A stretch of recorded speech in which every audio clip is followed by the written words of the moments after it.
उत्तराखंड एक राज्य होने के नाते उत्तराखंड की अर्थव्यवस्था भी ऊपर जा रही है।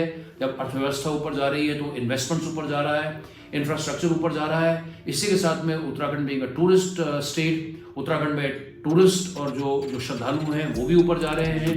उसी के साथ में क्लाइमेट चेंज ऑफ कोर्स एक बड़ा, या क्लाइमेट चेंज भी नहीं कहना चाहिए बल्कि क्लाइमेट क्राइसिस कहना चाहिए। क्लाइमेट क्राइसिस जो है वो ग्लोबल लेवल पर उसके जो दुष्परिणाम हैं हम सबके सामने हैं, और उत्तराखंड एक हिमालयन राज्य होने के नाते वो कहीं ना कहीं उस क्लाइमेट क्राइसिस का जो खामियाजा है या दुष्परिणाम है वो कहीं ज़्यादा भुगत रहा है। तो क्योंकि पहाड़ों में रहना थोड़ा सा और चैलेंजेस हैं पहाड़ों में, तो आपको क्या लगता है ऐसे क्या रीजन रहे होंगे अट्रैक्ट हो रहे हैं टुवर्ड्स उत्तराखंड? यहाँ पर लोगों को बसाया जा रहा है, क्या वो वोट बैंक के लिए है, किसी और कारण के लिए। 10 सालों में हर वर्ष 50,000 लोगों ने माइग्रेट किया, और अगले 4 सालों में हर वर्ष जो है लगभग 84,000 पीपल। तो ये this is clearly a matter, and then awareness has to be a component of that system. तो अब बार बार देखिए वो घिसे पिटे डायलॉग हैं, राजनीतिक डायलॉग हैं। हमारे यहाँ की पॉलिटिकल लीडरशिप बार बार कहती है कि भाई हमें लोगों को जागरूक करना है। मैं कहता हूँ जागरूक तो हो जाएंगे, आप सिस्टम तो बनाओ ना। अब आप उसी अपने पुराने घिसे पिटे जागरूकता पर आप अटके पड़े हैं पहले गेयर पे। Come on, change your mind, you have to talk segregation, you have to talk systems, you have to establish systems,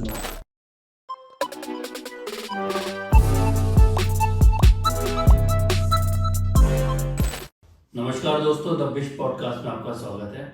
आज मैं आया हूँ देहरादून, और देहरादून एक ग्रोइंग शहर है। हम सब जानते हैं कितना रैपिडली देहरादून एक रैपिडली ग्रो कर रहा है टुवर्ड्स, उसने प्लेन्स हो चाहे टुवर्ड्स नॉर्थ हो या माउंटेन्स हो। और देहरादून में कुछ डेवलपमेंट्स हुई हैं जो बहुत अच्छी हुई हैं, साथ साथ कुछ समस्याएं भी आई हैं। ऐसे में आज मैं आया हूँ एक बहुत, जो मेरे हिसाब से बहुत जुझारू सोशल एक्टिविस्ट हैं और जिन्होंने अपना जीवन उत्तराखंड के लिए समर्पित कर दिया है। अनूप नौटियाल जी, आप में से बहुत लोग जानते होंगे, जो नहीं जानते आज आपकी मुलाकात कराते हैं। अनूप जी, बहुत बहुत स्वागत है आपका द बिश पॉडकास्ट में। Thank you so much Sandeep कि आप इतना दूर से लंदन से जो है आप पहली बार हिंदुस्तान आए हैं, और ऊपर से एक यूके से दूसरा यूके यानी कि उत्तराखंड में आप हैं यहाँ पे। तो आपका बहुत बहुत स्वागत है, and I am very much looking forward to this conversation. Thank you very much. सबसे पहले तो आपको बहुत बहुत बधाई आपके new project Uttarakhand development network के लिए।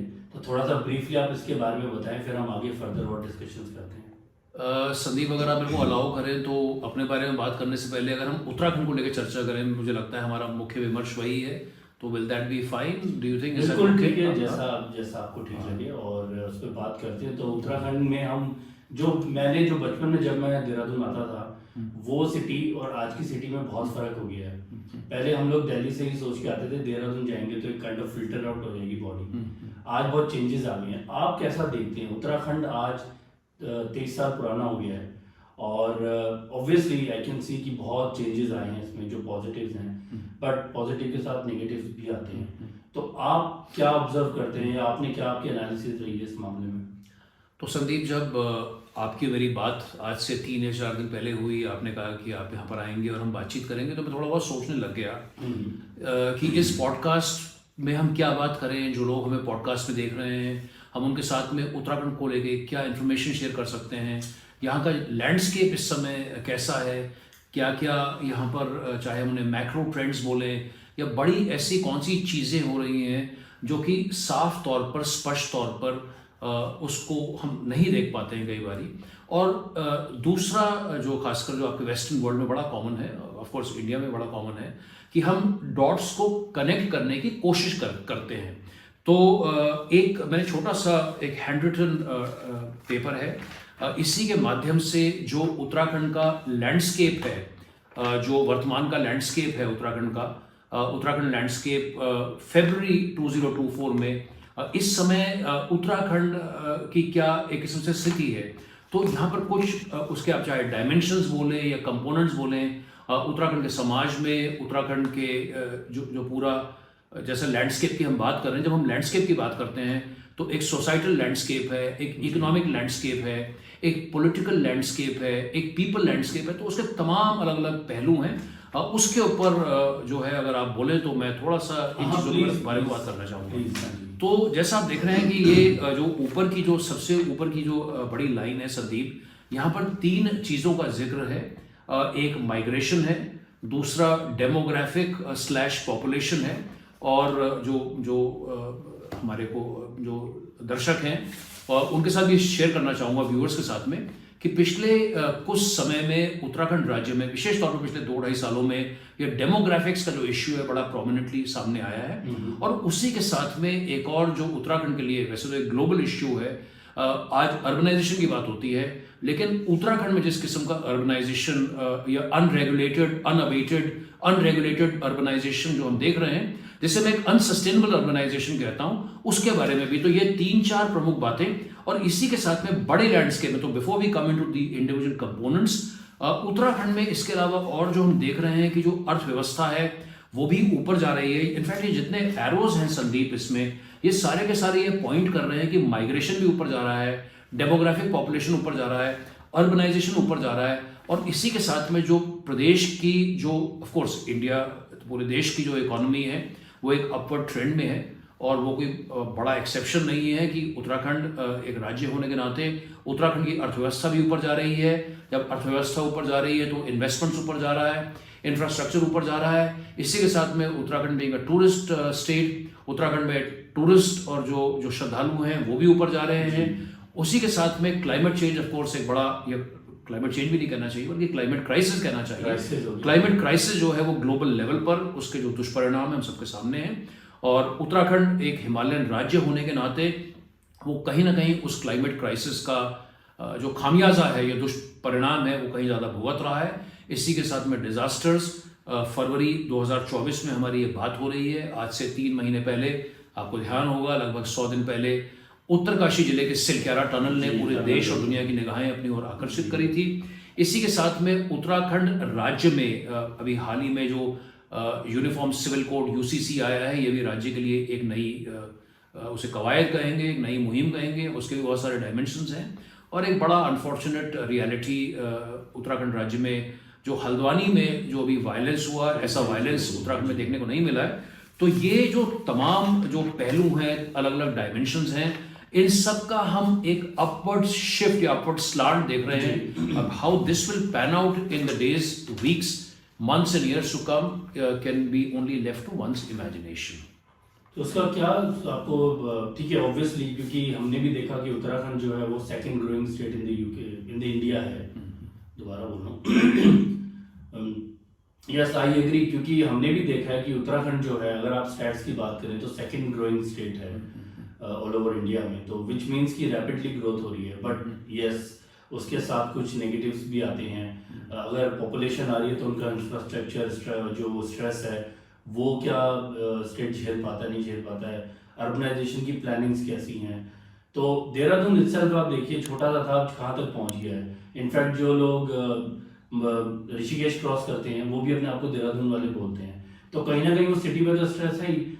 अब जैसे आप और हम जब अक्सर बात करते हैं तो सैंडविच इफेक्ट आप बताते हैं, तो which is more like between hill and plains, तो वो थोड़ा सा कुछ बताइए उसके बारे में, और क्या सॉल्यूशन आप सजेस्ट करते हैं। ये सैंडविच तो सभी लोग सैंडविच खाते हैं और बड़ा आसान तरीका है देखने का, समझने का।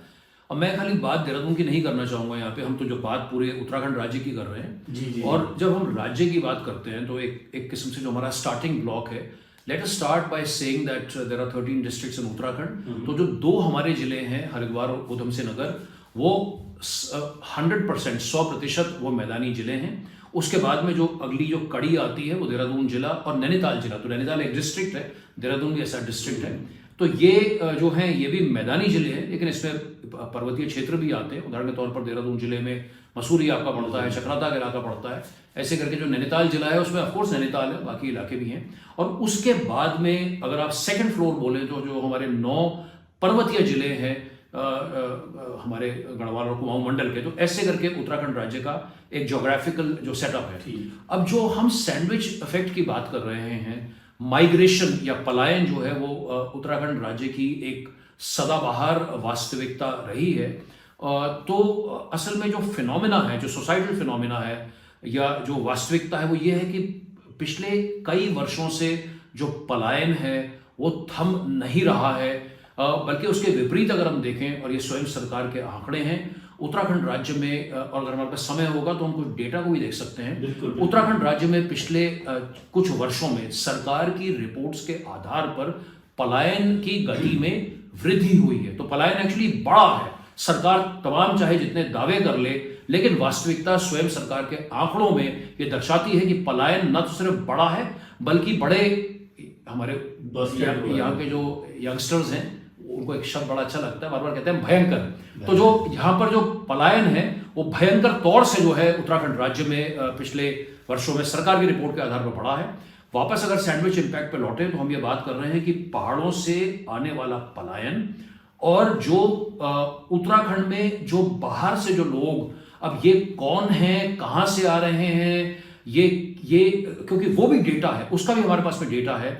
तो ये जो पूरा ये जो इन्फ्लक्स हो रहा है, तो ऊपर से तो जो है आपका माइग्रेशन है और नीचे से जो है वो इन्फ्लक्स है। ऑफ कोर्स हमारे देश का संविधान सभी नागरिकों को एक जगह से दूसरी जगह जाने की स्वतंत्रता देता है, लेकिन उसके बावजूद कहीं ना कहीं ऐसा प्रतीत होता है, इसको मैं बड़ी शालीनता के साथ में और बड़ी रिस्पॉन्सिबिलिटी के साथ में कहना चाहूँगा कि इस पर भी जांच का विषय है कि भाई इतना बड़ा इन्फ्लक्स उत्तराखंड राज्य में कैसे हुआ है पिछले चंद वर्षों में।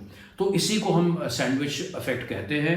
और इस सैंडविच इफेक्ट का असर ये है कि चाहे वो हल्द्वानी हो, चाहे वो हरिद्वार हो, चाहे वो ऊधम सिंह नगर जिले के शहर हों, अन्य शहर हों, और यहाँ पर जब हम आ रहे हैं, चाहे हम देहरादून आ रहे हैं, ऋषिकेश आ रहे हैं, तो यहाँ पर जो कैरिंग कैपेसिटी है इन तमाम शहरों की, क्योंकि अल्टीमेटली छोटे शहर हैं, तो ये पिस रहे हैं, कहीं ना कहीं ये पिस रहे हैं। और जब आप किसी चीज़ को बहुत ज़्यादा पीसेंगे तो कभी ना कभी जो है उसका दम जो घुटना है वो स्वाभाविक है। तो जिन परेशानियों की तरफ जो आप इशारा कर रहे थे, जिनके बारे में आप बात कर रहे थे, ये जो परिणाम है ये इसी सैंडविच इफेक्ट का, ऊपर से जैसे हमने कहा प्रेशर्स और नीचे से इन्फ्लक्स, ये उसी का इम्पैक्ट हमको देखने में मिल रहा है। एक और चीज़ संदीप, मैं बात बोल करके अपनी बात को समाप्त यहाँ करूँगा कि जो आज की स्थिति है वो तो है ही है, लेकिन आने वाले समय में जो हमारे पास संकेत हैं, जो स्वयं सरकार का जो आकलन है, जो स्वयं सरकार की प्लानिंग है, उसके आधार पर ये जो पूरी जो विकट स्थिति है ये और विकट बनने की पूरी इसकी संभावना है।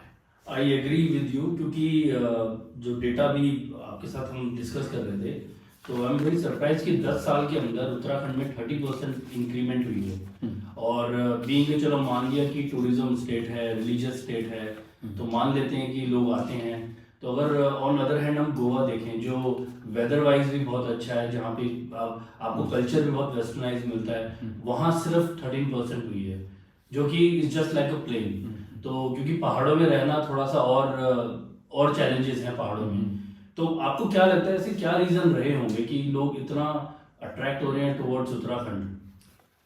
ये संदीप, जो आपने 30% और 13% का जो आपने जिक्र किया, तो ये इसका भी मैं जो हमारे जो व्यूअर्स हैं उनके साथ में शेयर करना चाहूँगा। इसका बैकग्राउंड ये डेटा आया कहाँ से। इनफैक्ट इस पूरे डेटा की जो गूंज है, जब ये डेटा हमने प्रेजेंट किया था आज से 2 साल पहले, तो इसकी गूंज न सिर्फ उत्तराखंड राज्य में बल्कि पूरे देश में इसकी गूंज रही है। और इसका जो बैकग्राउंड है इस 30% 13% का, वो असल में ये एक रिपोर्ट है। तो ये रिपोर्ट संदीप, जैसा हम बात कर रहे थे इस पॉडकास्ट को की शुरुआत से पहले, 2 साल पूर्व यानी फरवरी 2022 में उत्तराखंड राज्य में राज्य का 5वां विधानसभा चुनाव हुआ था। और जब उत्तराखंड राज्य में विधानसभा यानी असेंबली इलेक्शंस होते हैं, उसी समय देश के 4 अन्य राज्यों में एक समय चुनाव होते हैं। और ये 5 राज्य उत्तराखंड, उत्तर प्रदेश, पंजाब, मणिपुर और गोवा हैं। तो जैसे मैंने 3 बड़े राज्य आप कह सकते हैं, एक नॉर्थ ईस्ट और एक गोवा। अब असल में जब फरवरी 2022 का विधानसभा का चुनाव हुआ, तो मेरे साथियों ने और मैंने मिलकर, चूंकि हम लोग थोड़ा सा डेटा बेस्ड वर्किंग में बिलीव करते हैं, हम लोगों ने जो पूरा इलेक्टोरल प्रोसेस था उसको डेटा के चश्मे से देखने की कोशिश करी। तो हमारा पॉइंट ऑफ व्यू किसी एक्स पार्टी या वाई पार्टी के लेकर के नहीं था, लेकिन जो उत्तराखंड के जो इश्यूज हैं, democratic participation, voter participation, women empowerment, women engagement, तमाम उन पहलुओं को लेकर जो है हम लोगों ने ये कवायद शुरू करी थी। और इसमें संदीप ये मैं यहाँ पर आपके जो स्क्रीन है उस तरह भी मैं यहाँ पर कर सकता हूँ, और मैं यही उम्मीद करूँगा कि ये जूम इन होकर के ये दिखाई दे। एसेंशली ये एक है तो भले ही एक पन्ना है, लेकिन ये अपने आप में बड़ा विस्फोटक पन्ना है। और इस पन्ने की बेसिकली खासियत ये है कि ये हमें बताता है कि इन 5 राज्यों में 2012 से लेकर 2022 तक कितने % वोटर्स बढ़े थे। अब इसमें भी छोटा सा हम अगर एक कदम पीछे लें जी। तो ये भी ऐड मैं यहाँ पर करना चाहूँगा कि जब इंडिया का जो सेंसस है, जनगणना है, वो हर 10 वर्षों में होती है। तो 2001, उसके बाद 2011, और अगर कोविड ना होता तो 2021 में जनगणना होनी थी, लेकिन हमारे देश में जनगणना नहीं हो पाई है। तो हमारे पास कोई पुख्ता डेटा नहीं है, जो सेंसस का डेटा नहीं है, लेकिन इलेक्शन कमीशन का डेटा अपने आप में बड़ा पुख्ता डेटा है। वो सेंसस का ही किस्म का है, आप उसको भले वो सेंसस नहीं है, लेकिन चुनाव आयोग के आंकड़े जो हैं बड़े प्रमाणिक आंकड़े होते हैं। तो जब हमने इन 5 राज्यों में हमने एक बड़ा सिंपल एनालिसिस किया कि 2012 से लेकर 2022 तक किस राज्य में कितने वोटर बढ़े, तो उत्तराखंड राज्य में, and this was a big shocker, कि उत्तराखंड राज्य में इन 10 वर्षों में 30% वोटर बढ़ते हैं, पंजाब में 21% बढ़ते हैं, उत्तर प्रदेश में 19% बढ़ते हैं, मणिपुर में 14% बढ़ते हैं, और जैसा आपने कहा गोवा में 13% वोटर बढ़ते हैं। तो सवाल संदीप ये एक आपके लिए, आप भले ही उस यूके में रहते हैं, मैं इस यूके में रहता हूँ, लेकिन आपके और मेरे जैसे लोगों के लिए ये अपने आप में एक बड़ा गंभीर प्रश्न, और सिर्फ आपके मेरे लिए नहीं बल्कि समस्त उत्तराखंड वासियों के लिए और देश के, दुनिया के बहुत सारे चिंतनशील लोगों के लिए है।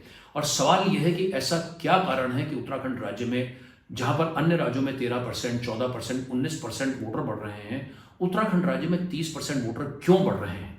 और ये इतनी एक गंभीर रिपोर्ट है संदीप कि इस रिपोर्ट को, I don't want to bore you with a lot of details, but ये जो रिपोर्ट है, ये रिपोर्ट, इसकी भी एक लंबी कहानी है। हमारे यहाँ पर उत्तराखंड राज्य में एक डॉक्टर वी के बहुगुणा साहब रहते हैं। Is a very senior retired IFS officer, socially very conscious.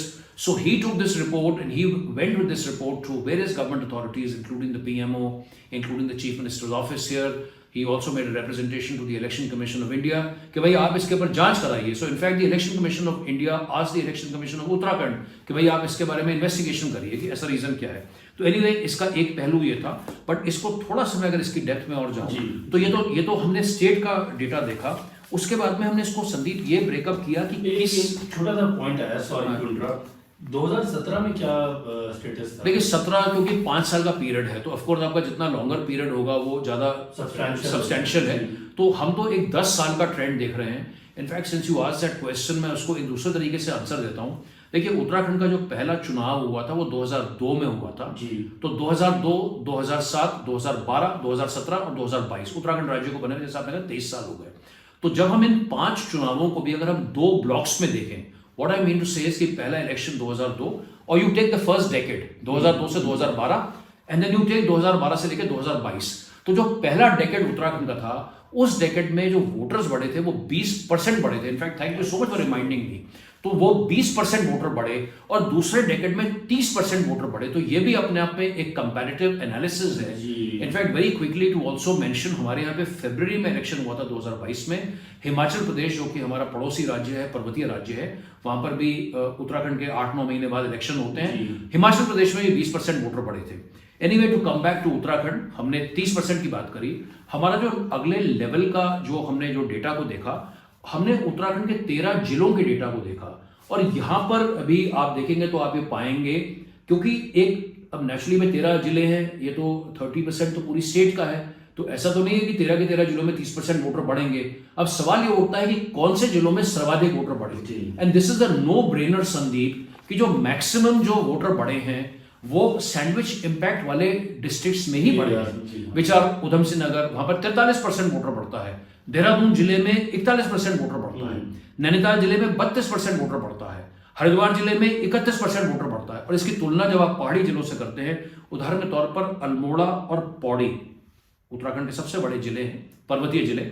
Almora में मात्र, अब हम कंपैरेटिव बात कर रहे हैं, अल्मोड़ा में मात्र 13% वोटर बढ़ता है, पौड़ी जिले में मात्र 18% बढ़ता है। तो ये अपने आप में देखिए एक बड़ा क्लियर कंपैरिजन है कि ये जो हमारे मैदानी जिले हैं यहाँ पर 40%, 35% बढ़ रहा है और पर्वतीय जिलों में 13%, 15%, 18% बढ़ रहा है। आखिरी बार संदीप, फिर इस बात को बंद करेंगे, थोड़ा सा आगे बढ़ेंगे। एक इसका भी बड़ा एक ये भी एक उसको आप इंटरेस्टिंग बोल लीजिए, रेलेवेंट बोल लीजिए, सेंसिटिव बोल लीजिए कि उत्तराखंड में 70 विधानसभा आती हैं। हमने उसके बाद में अगले लेवल पर यह देखा कि वो कौन सी विधानसभा है जहां पर सर्वाधिक वोटर बढ़ा। And again this is a no brainer कि हमने उन 70 में से टॉप 10 को आइडेंटिफाई किया। Which are the top 10, where did the voters increase the most and where did the voters increase the least.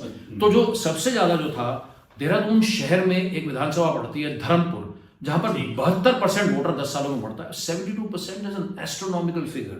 Rudrapur में 61% बढ़ता है, डोईवाला में 56% बढ़ता है, सहसपुर में 55% बढ़ता है, कालाडूंगी जो कि नैनीताल जिले की विधानसभा सीट है वहां पर 53% बढ़ता है, काशीपुर में 50% बढ़ता है। तो ऐसे करके रायपुर, किच्छा, BHEL, रानीपुर, ऋषिकेश। तो यहां पर हम देख रहे हैं कि जो रेंज है इट इज फ्रॉम 40% टू 70%। तो ये अब आप again, sorry for the usage of the cliched expression, no brainer, but अब इमेजिन दैट आपका एक जोग्राफिकल एरिया है विच इज धर्मपुर। अब उसी को जोग्राफिकल बाउंड्री से बढ़ना ही नहीं है। अब अगर आप उतरे पर्टिकुलर एरिया में 10 साल में अगर 72% वोटर, यानी 72% अगर आपकी जनसंख्या बढ़ जाती है, ये तो वोटर है प्लस इनके डिपेंडेंट, अब इनके डिपेंडेंट भी है। आपने बड़ी अच्छी बात बोली। तो वो तो अगर हम बोले कि भाई 70-72% टोटल पॉपुलेशन भी वहां बढ़ रही है, तो ये जो संकेत हैं संदीप, ये बहुत ही कंसर्निंग है। आई एम सो ग्लैड कि क्योंकि आपका एक बड़ा ग्लोबल ऑडियंस है, so many people from Uttarakhand, who care about the state across the world, are linked with you, and I just hope that this message, reaches out to as many people as it can. तो ये एक जो हम पूरे demographics और population के बारे में जो बात कर रहे थे, if you allow me very briefly, I think ये भी माइग्रेशन का भी एक अगेन रेलेवेंट डायमेंशन है एक सोसाइटल पॉइंट ऑफ व्यू से। तो उसमें संदीप मैं थोड़ा वापस जाते हुए यही शेयर करना चाहूँगा कि उत्तराखंड गवर्नमेंट ने मैं उसको एक अच्छी कवायद कहता हूँ, उन्होंने एक अच्छा स्टेप लिया था कि उन्होंने एक माइग्रेशन कमीशन, पहले उसका नाम माइग्रेशन कमीशन था, अब उसका या हिंदी में हम कहेंगे पलायन आयोग, तो उसका खैर नाम भी बदला है कि भाई पलायन के ऊपर, पलायन को कम कैसे करना है, पलायन निवारण आयोग उसका नाम है, रिवाइज नाम है। एनीवे, वो डेटाबेस रिपोर्ट जारी करते हैं और उनकी जो पहली राज्य स्तर की रिपोर्ट आई थी वो भी एक 10 साल का पीरियड था, 2008 से लेकर 2018 तक। तो उनकी पहली रिपोर्ट वो वाली आई और उनकी जो दूसरी रिपोर्ट थी वो 2018 से लेकर 2022 का पीरियड था, वो 4 साल का। तो हमने उन दोनों रिपोर्ट्स को भी जब कंपेयर किया, and these are again very very startling figures. Migration from hills to ये बेसिकली ये नहीं, ये इसको हम ये नहीं कहेंगे कि खाली ऊपर से, क्योंकि हरिद्वार जिले से भी माइग्रेशन हो रहा है, देहरादून जिले से भी माइग्रेशन हो रहा है, तो ये पूरे राज्य का से बाहर जा रहे हैं ये that's a good question. So जो आपका माइग्रेशन है, migration can happen within the state also, it can happen within your own district also, migration can of course happen within the country also, and maybe somebody like you were to leave Uttarakhand and go abroad, तो सभी type का migration है। But जब हम top line देख रहे हैं, जब हम when we are looking at the big picture, तो जब हम पहले अगर 10 साल की बात करें Sandeep, and I try and make it simple, तो जो पहले 10 साल का पीरियड था 2008 से लेकर 2018 तक, उसमें, and I am going to round off the figures here, उसमें 5,02,000 लोगों ने माइग्रेट किया, 5,02,000 लोगों ने। उसके बाद में जो अगले 4 साल का पीरियड है उसमें 3,35,000 लोगों ने माइग्रेट किया। तो हमने पहले 10 साल का तो बोला 5,02,000 और उसके बाद अगले 4 साल का हम बोल रहे हैं 3,35,000। Percentage is high. अब परसेंटेज इज वेरी हाई। अब परसेंटेज क्या है, दैट्स अ गुड इनपुट। अब 5 लाख का ये मतलब होता है कि हर साल में 50,000 लोग माइग्रेट कर रहे हैं। तो पहले 10 सालों में हर वर्ष 50,000 लोगों ने माइग्रेट किया और अगले 4 सालों में हर वर्ष जो है वो बेसिकली बनता है लगभग 84,000 पीपल। तो कहाँ 50,000 लोग छोड़ रहे हैं, माइग्रेट कर रहे हैं, अब तो 84,000 हो गया। अब भाई ये तो ऑलमोस्ट 70% के आसपास जो है इंक्रीज है। तो ये तो भाई माइग्रेशन तो बड़ा है। तो इसकी भी अगर हम थोड़ा सा और जब देखें तो हम ये कह सकते हैं कि पिछले 4 सालों में 2018 से लेकर जो 2022 का जो पीरियड था उसमें प्रतिदिन उत्तराखंड राज्य में 230 लोग माइग्रेट कर रहे थे प्रतिदिन, एवरी डे। ऑफ कोर्स ये माइग्रेंट्स भी 2 किस्म के होते हैं, कुछ ऐसे हैं जो वापस लौटते हैं, कुछ हैं परमानेंट बाहर चले जाते हैं। But the top line again is that 230 people, और you can say more than 200 people are migrating out of Uttarakhand every day. But इसमें एक there is one very fine, we can call it a nuance और detail, that ये जो Sandeep migration हो रहा है, इसमें से लगभग 3/4 जो माइग्रेशन हो रहा है वो राज्य के भीतर ही हो रहा है। अच्छा। वो राज्य के भीतर हो रहा है, तो ये भी कहीं ना कहीं जो हमारी सैंडविच थ्योरी है उसको जन्म देता है। ऐड करती है चीज। बेसिकली है क्या, सिंपल वे में देखिए, अगर हम मैं अगर सपोज अपने ही फादर की बात करूं, मेरे पिताजी का देहांत आज से 10 वर्ष पूर्व हुआ था, तो वो खुद 90 से ज़्यादा उनकी आयु थी। तो अब आप कल्पना कर सकते हैं कि उन्होंने पौड़ी से कब पलायन किया होगा। जी। तो उस जमाने में जो लोग, जो अधिकांश पलायन था उत्तराखंड राज्य से, वो उत्तराखंड राज्य के बाहर था। तो इसमें तो कहीं कोई संदेह नहीं है कि राज्य में भी आज जो है जो जो जो अपॉर्चुनिटीज़ हैं या जो जो संभावनाएं हैं वो बढ़ी हैं। तो 3/4 जो पलायन है वो राज्य की सीमाओं के भीतर हो रहा है। और उसमें भी है क्या, लेकिन ये भी देखिए कि क्या है कि सभी चीज़ें दुधारू तलवार हैं। दुधारू तलवार कैसे है कि अगर अब हम पहाड़ की बात करें, तो अगर आप पौड़ी जिले के या अल्मोड़ा जिले के किसी एक सुदूर गांव में रहते हैं, तो आप वहां से पलायन करके जो आपके बिल्कुल नज़दीक का जो एक छोटा सा, आप उसको कस्बा बोल लीजिए, कुछ भी बोल लीजिए, वो वहां आकर के बस रहे हैं। और जब वो वहां आकर के बस रहे हैं तो उस जगह में इतनी क्षमता नहीं है कि वो इतने लोगों का लोड ले सके। तो ये भी एक किस्म के अर्बन गेटोज जिन्हें हम कह सकते हैं। ये और ये स्पेशली एक हिल टाउन की अपनी कैरिंग कैपेसिटी होती है। ये बात करते करते जब हम हिल टाउन्स की बात कर रहे हैं तो मेरे जहन में सबसे पहले जोशीमठ का उल्लेख आता है। पिछले साल की बात है, जो जनवरी 2023 में तो तांडव जो पूरी दुनिया ने जोशीमठ में देखा है। और तो ये जो हमारे जो अर्बन सेंटर्स हैं जो हमारे पहाड़ी जिलों में हैं, उनके ऊपर जो दबाव है बहुत ज़्यादा बढ़ रहा है। बट वापस टू कम बैक, जैसा हमने कहा, 3/4 जो माइग्रेशन है वो उत्तराखंड राज्य की सीमाओं के भीतर हो रहा है। उनमें से भी अधिकांश जो पलायन है वो एक जिले के भीतर हो रहा है। तो रुद्रप्रयाग जिला हुआ, पिथौरागढ़ जिला हुआ, वहाँ के लोग जो पलायन कर रहे हैं गाँव से, वो अपने जिले के भीतर ही कर रहे हैं। बाकी लोग जो हैं वो हमारे इन अर्बन सेंटर्स जो जिनकी हमने शुरू में बात करी, चाहे वो हल्द्वानी है, हरिद्वार है, ऋषिकेश है, कोटद्वार है, देहरादून है, तमाम ऐसे शहरों में आकर के लोग बस रहे हैं। तो ये जो प्रेशर है, ये जो अनइवन लोड पड़ रहा है, और पिछले 1 साल में उत्तराखंड राज्य में एक बड़ा मुद्दा जो कि बड़ी प्रमुखता के साथ उभरा है, वो कैरिंग कैपेसिटी का इश्यू है। तो ये कैरिंग कैपेसिटी के जो भाई आप उसको कैसे मैनेज करेंगे, आप उसको how will you handle that, how will you handle that load. तो और इसके ऊपर फिर क्या है कि भाई जब टूरिज्म सीजन आता है, पर्यटन का सीजन आता है, तो everything is ultimately linked to each other, interlinked with each other. Then you have tourists, you have pilgrims coming in massive large numbers. Migrants में तो नहीं आते वो तो। नहीं, they are not migrants. But the thing is कि अब आप देखिए ना कि अब आपका, मैं ऐसे ही just to make it to illustrate or to speak in terms of some examples. अब आप चारधाम रूट की बात करते हैं, तो अब आपके भाई प्रोमिनेंट टाउन्स कौन से आते हैं उस रूट पे? तो ये जो अगर आप बद्री केदार जाएंगे तो आप श्रीनगर आपका आएगा, रुद्रप्रयाग आएगा। तो भाई अब ये तो इतने बड़े बड़े जो हैं शहर बन चुके हैं। मैं थोड़ा सा डाइवर्ट करके अब एक और डायमेंशन आपके साथ शेयर करूं।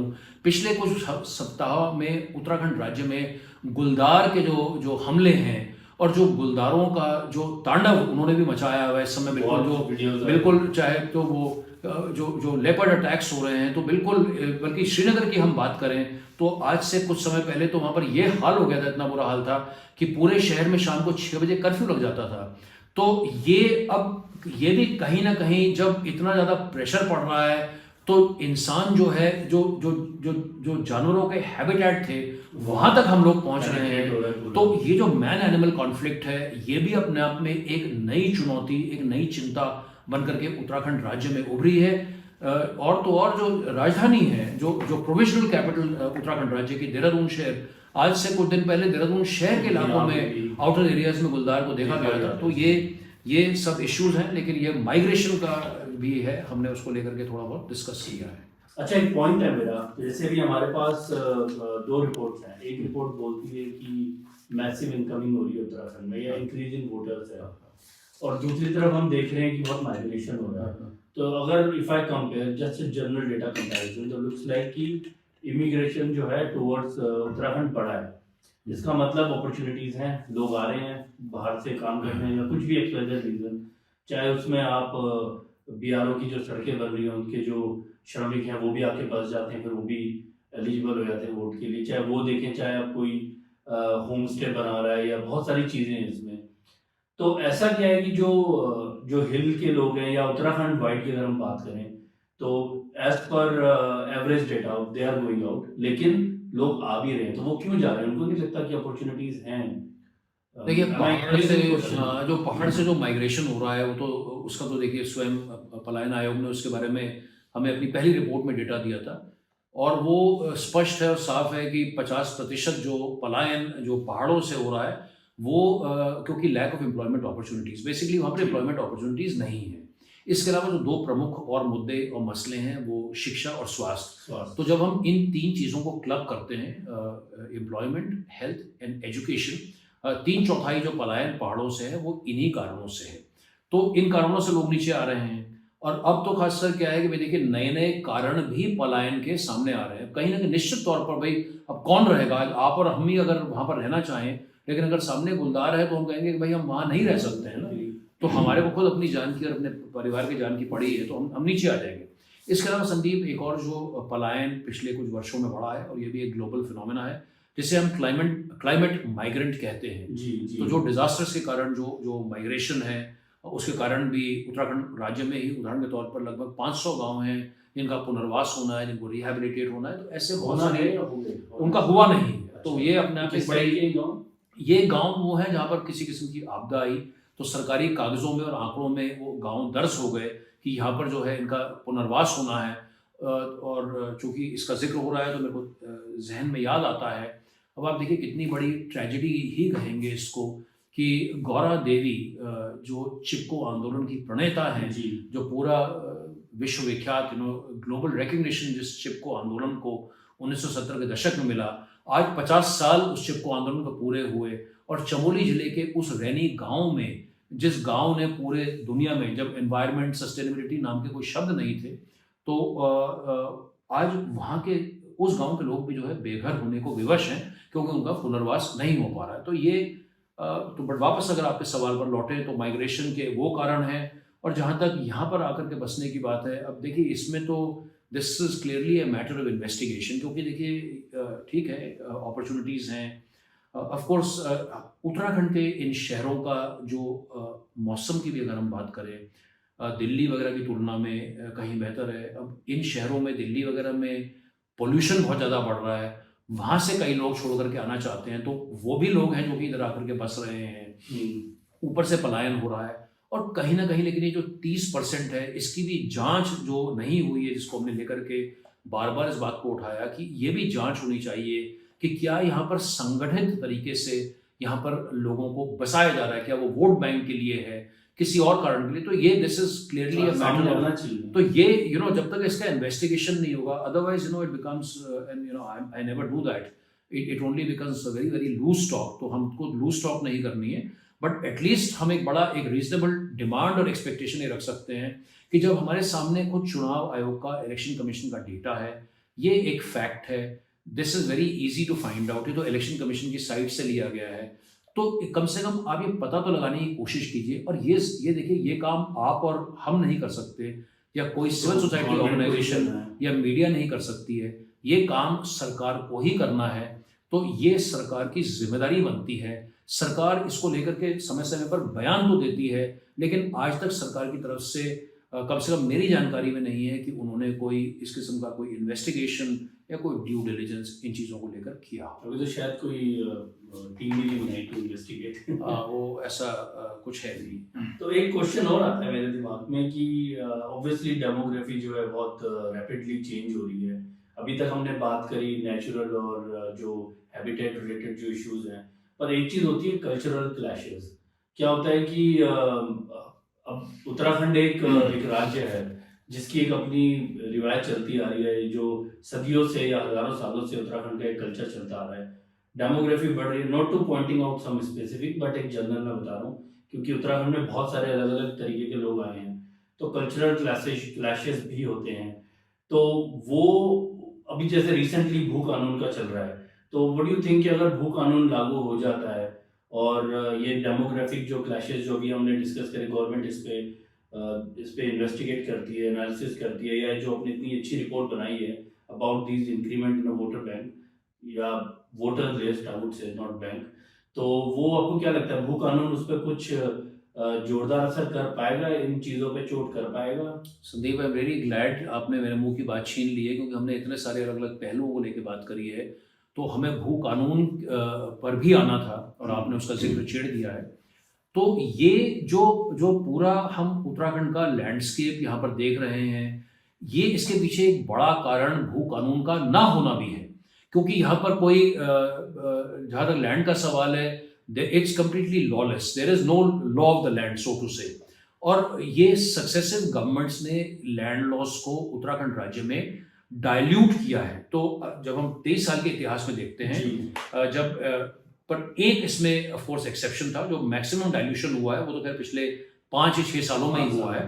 लेकिन जो 2002 में जब पहली सरकार उत्तराखंड राज्य में बनी, तो उस समय एन.डी. तिवारी जी यहाँ के मुख्यमंत्री थे। तो उन्होंने एक जो पूरा जो हमारा लैंड लॉ का जो फ्रेमवर्क था, उसमें कोई भी भारी व्यक्ति यहाँ पर आकर के 500 स्क्वायर मीटर से ज़्यादा ज़मीन नहीं खरीद सकता था। लेकिन संदीप, यहाँ पर भी मैं एक बात को थोड़ा क्लैरिफाई कर दूँ कि जो एक स्टेट की बाउंड्री है, एसेंशली स्पीकिंग आपके पास दो किस्म की ज़मीन है। आपके एक अर्बन एरियाज हैं और आपके एक आप उसको कृषि भूमि कह लीजिए। तो अर्बन एरिया में कभी भी कोई लिमिट नहीं रही है। तो 2002 में भी अगर आप अर्बन एरिया में 10 बीघा जमीन खरीदना चाहते हैं या 10,000 स्क्वायर मीटर खरीदना चाहते हैं, उसकी कहीं कोई बंदिश नहीं थी। तो ये फाइन डिस्टिंक्शन बड़ा इंपॉर्टेंट है कि हम इसको भी अपनी इस पॉडकास्ट में सामने लेकर के आए। तो ये एग्रीकल्चरल लैंड को लेकर के 500 स्क्वायर मीटर की लिमिटेशन थी। उसके बाद में 2007 में सरकार बदली और श्री मेजर जनरल भुवन चंद्र खंडूड़ी जी उत्तराखंड के मुख्यमंत्री बने। तो आपके टेन्योर में वो जो 500 स्क्वायर मीटर था, उसको और स्ट्रिंजेंट बना करके 250 स्क्वायर मीटर कर दिया गया था। तो वो उसमें और एक किस्म से और मजबूती और तेजी लाई गई थी। तो वो फिर 250 स्क्वायर मीटर चला। और उसके बाद में 2018 में जो है त्रिवेंद्र सिंह रावत सरकार ने इंडस्ट्रियलाइजेशन के नाम पर एक तरीके से पूरा जो जमीनों का पिटारा था वो पूरा का पूरा खोल दिया।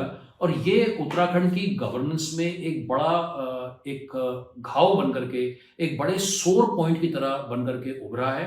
और इनफैक्ट सभी लोग अब ये मानते हैं, इस बात को स्वीकार करते हैं कि ये जो भू कानून का जो शिथिलीकरण हुआ है, जो उसको इतना लूज कर दिया गया है, that has resulted in immense damage to the fabric of Uttarakhand from various perspectives. क्योंकि जिन लोगों ने चाहे यहाँ पे इंडस्ट्री के नाम पे ज़मीन ली या किसी और नाम पे ज़मीन ली, उन्होंने उसको बेसिकली वो they are big land sharks for lack of any other word.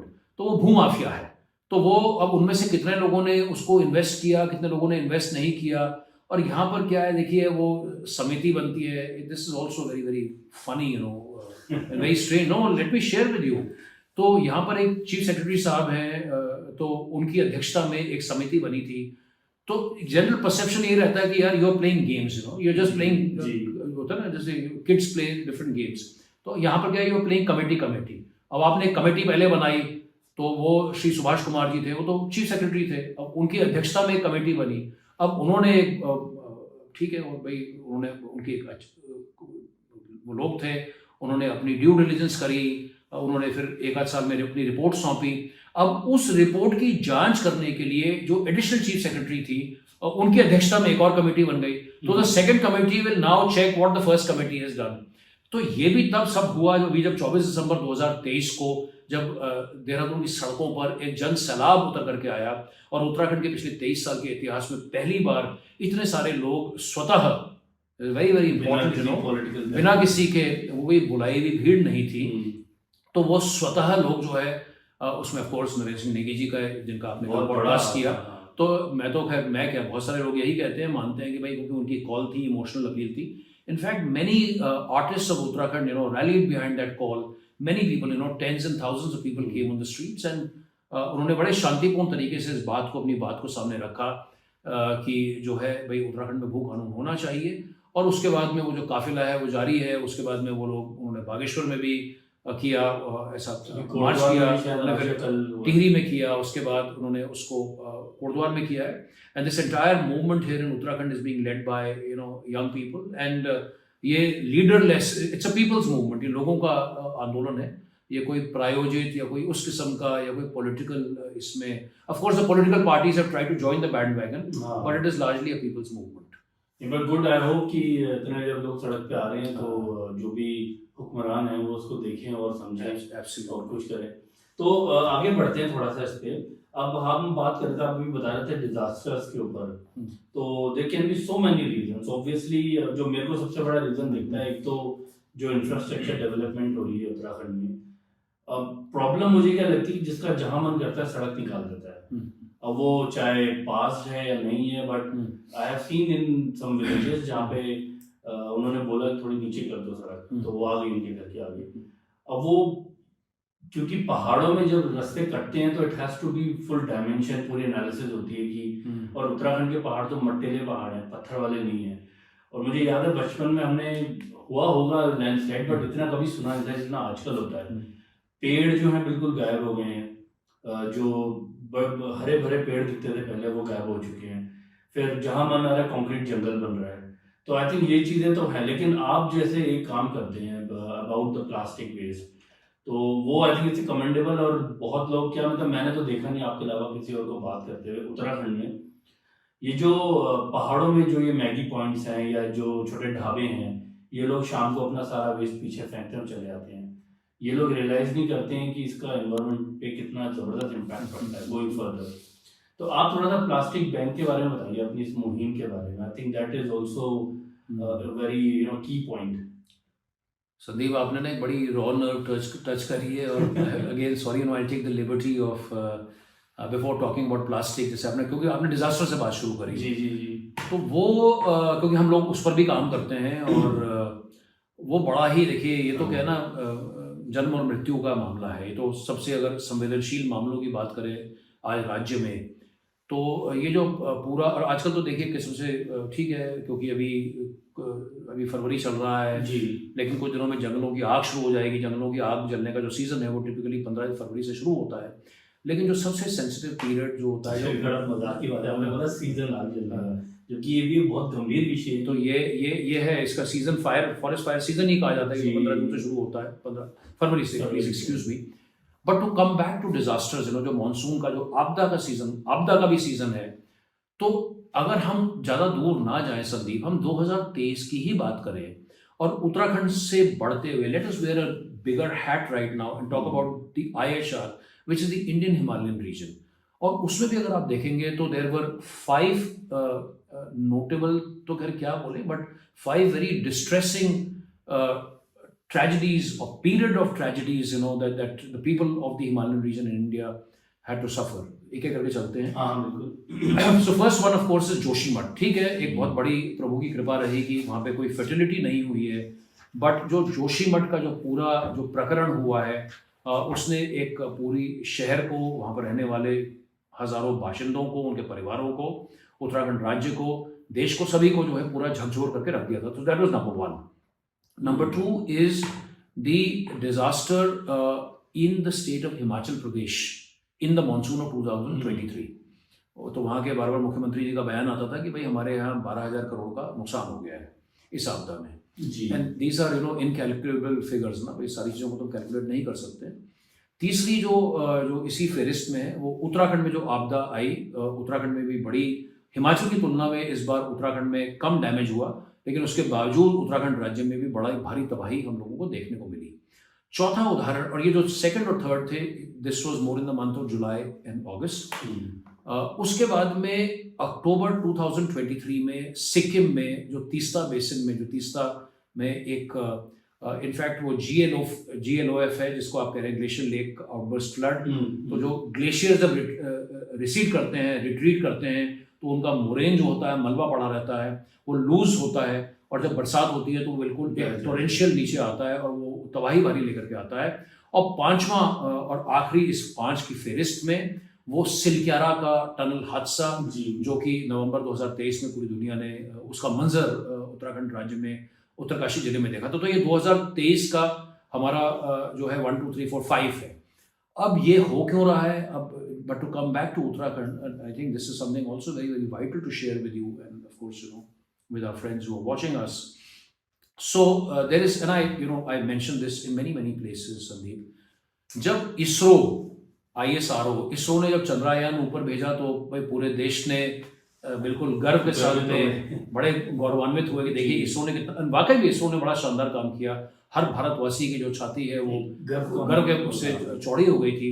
लेकिन यहाँ पे आप ये देखिए कि इसको वी कॉल इट हिपोक्रेसी, कि जब इसरो चंद्रयान करता है तब तो हम बड़े खुश होते हैं, और वही इसरो फरवरी के महीने में एक रिपोर्ट जारी करता है जहां पर लैंडस्लाइड एटलस ऑफ इंडिया, तो उस रिपोर्ट का नाम है the landslide atlas of India, देश के 17 राज्य और 2 यूनियन टेरिटरीज के, if I am not mistaken, 147 जिलों की सेंसिटिविटी देखी गई है फ्रॉम अ लैंडस्लाइड परस्पेक्टिव। आपने लैंडस्लाइड का जिक्र किया, and again Sandeep, you will be shocked to know that in this list, as I said, 17 states, 2 union territories spread across the entire country, a list of 147 districts. Guess which is the most vulnerable district across the entire country from a landslide standpoint? It is Rudraprayag, जहाँ पर केदारनाथ जी वास करते हैं। तो number 1 उसमें रुद्रप्रयाग है, number 2 उसमें टिहरी है, और जो टॉप 30 की लिस्ट है उन टॉप 30 में 6 जिले उत्तराखंड राज्य के हैं। तो नंबर 1 और नंबर 2 तो हमने बात कर ली। इसके अलावा चमोली जिला, I don't recall right now their ranks, but Chamoli, Pauri, Uttarkashi and Dehradun also, तो 21, 23, 27, 30 समथिंग लाइक दैट। तो ये 6 हमारे जिले।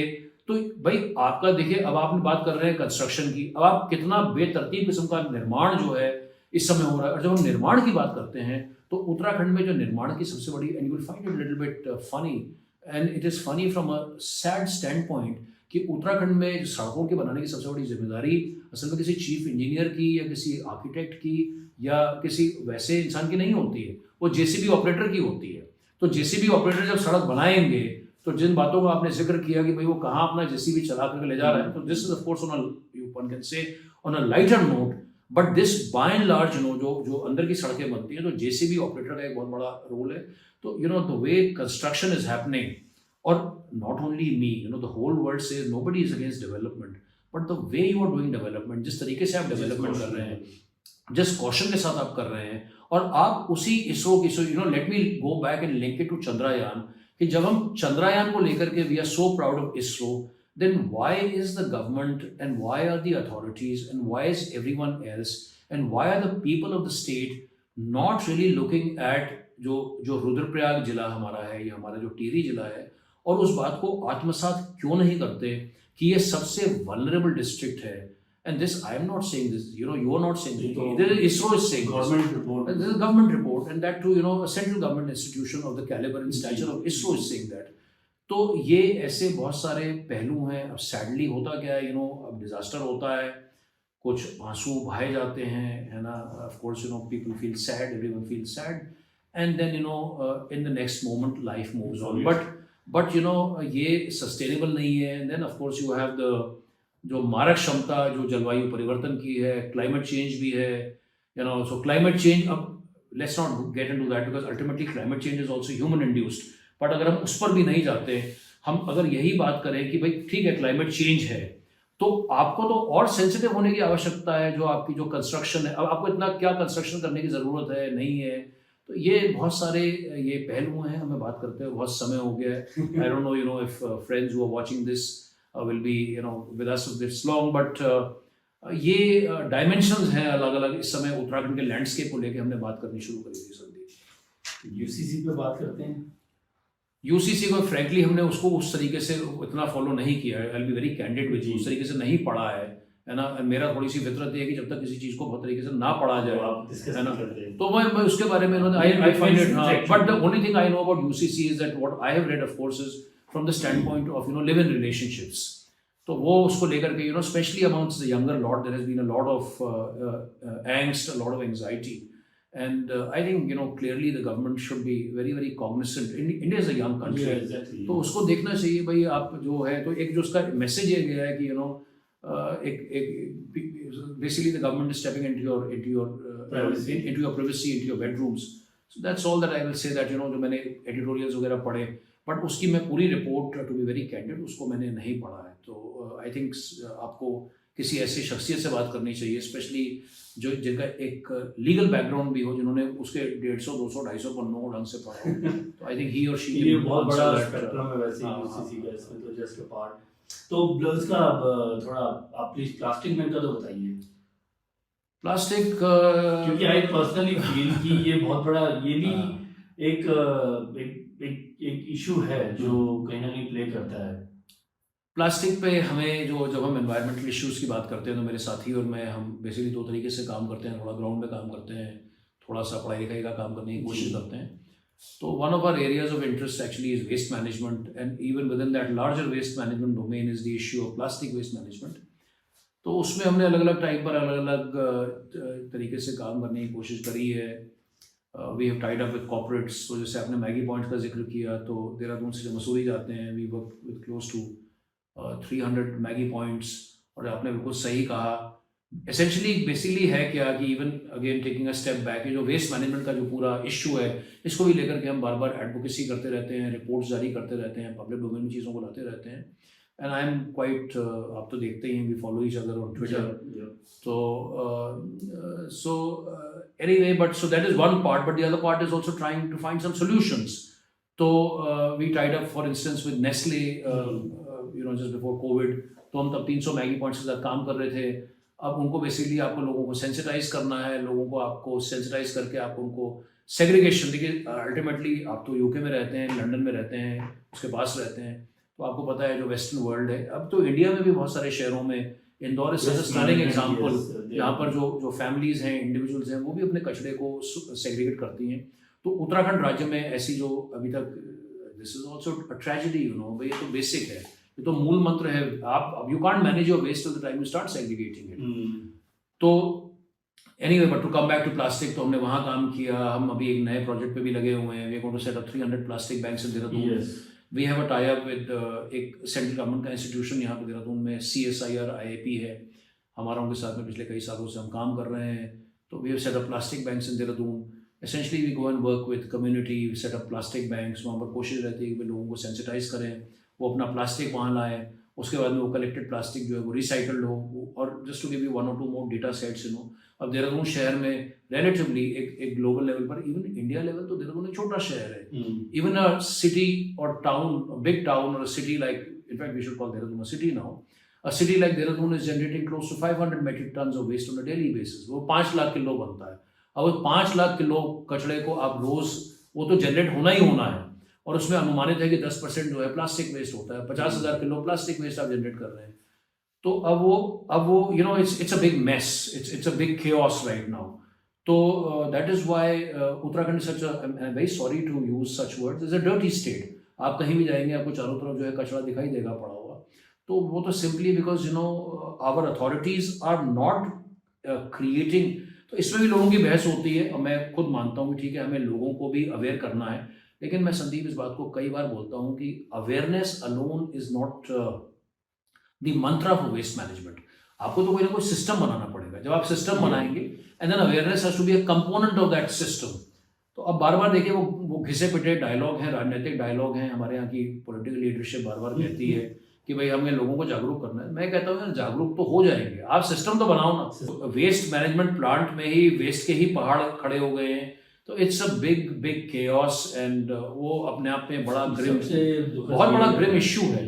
और ये भी देखिए ना, टूरिज्म, और जब हम बात करते हैं पर्यटन की बात करते हैं, तीर्थाटन की बात करते हैं, तो ऑफ कोर्स वो हमारे लिए from an economic stand point, वो टूरिज्म की जो एक्टिविटी है बड़ी इंपॉर्टेंट हमारे राज्य के लिए है। लेकिन हर चारधाम यात्रा में हर बार जो है जो बड़े आयोजन होते हैं, तो इसमें से जो वेस्ट हमारा निकल रहा है उसको हम मैनेज एज अ स्टेट और एज अ पीपल हम उससे नहीं कर पा रहे हैं। ठीक है, there are some small efforts here and there, some urban local bodies are doing the best that they can, but I think at a macro level we need a major overall, हमें एक बिल्कुल क्रांतिकारी बदलाव इस कचरा प्रबंधन के क्षेत्र में चाहिए।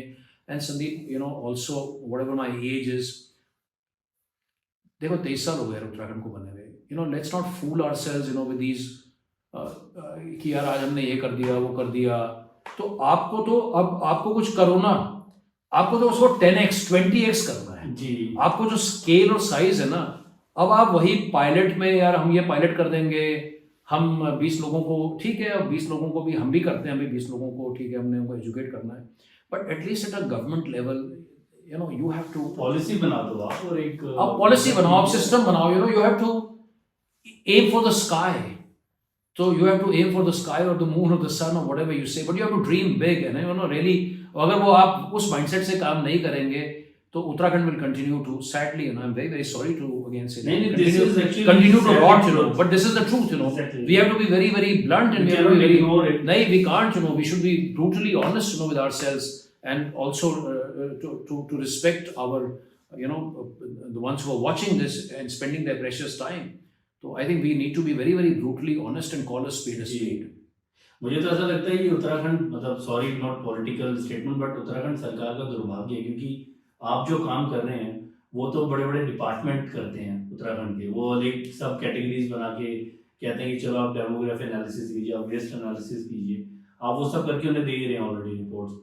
तो ये तो कहते हैं ना, परोस के आपने दे दिया। And since I know you for long, I know कि आप सिर्फ ये नहीं बोलते कि प्रॉब्लम है, आप ये भी बोलते हो ये सॉल्यूशन है। तो आई थिंक ये तो I would say lack of intention ही जो है जो उस चीज़ को वो करे। बट आई रियली होप कि आपने देखा कितना कुछ हम लोगों ने डिस्कस किया, और अनूप जी ने कहा कितना डीपली ये सिस्टम के अंदर जाके इश्यूज निकालते हैं, नॉट ओनली इश्यूज निकालते हैं बट सॉल्यूशंस भी देते हैं। तो आई रियली होप कि ये जो सुंदर सा पर्वतीय राज उत्तराखंड है, जिसे हम देवभूमि बोलते हैं, हम अक्सर बोलते हैं कि देवी देवता यहाँ किसी रीजन से आके बसे थे, तो हमारी भी जिम्मेदारी बनती है कि इसको वैसी सुंदरता इसकी बनाए रखें, और इसकी जो गरिमा है उसको कहते हैं ना कि वो इंग्लिश में वो let's get back the glorification. तो वो I think it's right time. 23 साल हो गए स्टेट को बने हुए, डेवलपमेंट हो रही है, बट कहीं ना कहीं ऑन अदर हैंड हम उसका जो आफ्टर इफेक्ट है वो बहुत ज़्यादा बड़ा हो रहा है और हम देख नहीं पा रहे हैं। तो अनूप जी बहुत बहुत धन्यवाद आपके समय के लिए, आपने वाकई में बहुत अच्छा डेटा शेयर किया, और आई रियली होप कि ये आगे जाए पॉडकास्ट के माध्यम से, कुछ लोग और देखें, और I think we knock the doors somewhere. Can I make a request? Please do. I hope somebody is watching this, you know, कोई हो सकता है somebody is watching this in Germany or in New York or wherever, so you know, why don't you invite us? Just invite, you know, and not only invite but also send a ticket, you know. So it's so easy to fly wherever in the world today. I think it's very good. And आप invite करिए, you know, मतलब तभी तो हम लोगों का interaction बढ़ेगा। So of course Zoom is there, but this the way we are sitting and having a chat today face to face. I think interaction. So interaction का एक अलग है, and I have never seen any. I think ये भी थोड़ी सी एक observation I have seen. मैंने आज तक Singapore, Tokyo, you know, the whole world is there, and Uttarakhandis are everywhere. मतलब मैंने नहीं देखा आज तक, and ये भी संदीप, sorry, मैं you know it. I see so many cultural events happening. सांस्कृतिक event, I have nothing against संस्कृति बहुत इंपॉर्टेंट है, don't get me wrong, लेकिन अगर 50 संस्कृति के इवेंट हो रहे हैं, कम से कम गवर्नेंस के ऊपर तो एक कम से कम ऐसा एक, अब आप उसको इवेंट बोल लीजिए या डायलॉग बोल लीजिए या राउंड टेबल बोल लीजिए या डिस्कोर्स बोल लीजिए, तो why can't we have, you know, discourse like this in San Francisco or in New York or, you know, wherever, you know, or in again, sorry, I'm saying Berlin or wherever it might be, or in Hong Kong. So I just want to sort of I think possible idea, क्योंकि संस्कृति भी तो तभी बचेगी ना जब हम बचेंगे। हाँ, तो ये आपने बड़ा अच्छा आपने बोला, आपने बहुत very nice words. And really इस पे I think लोग देख रहे होंगे, और कुछ हम भी अपने उस पे within our circle will try to sort something. And बहुत बहुत धन्यवाद आपका अनूप जी। Thank you so much. और really wish you a really good luck with your upcoming projects. और I hope कि आने वाली सरकार आपके इन विचार विमर्श करे, आपकी इन रिपोर्ट्स पे और बेहतरी हो। धन्यवाद। Thank you. Have a safe flight back. Thank you. Bye.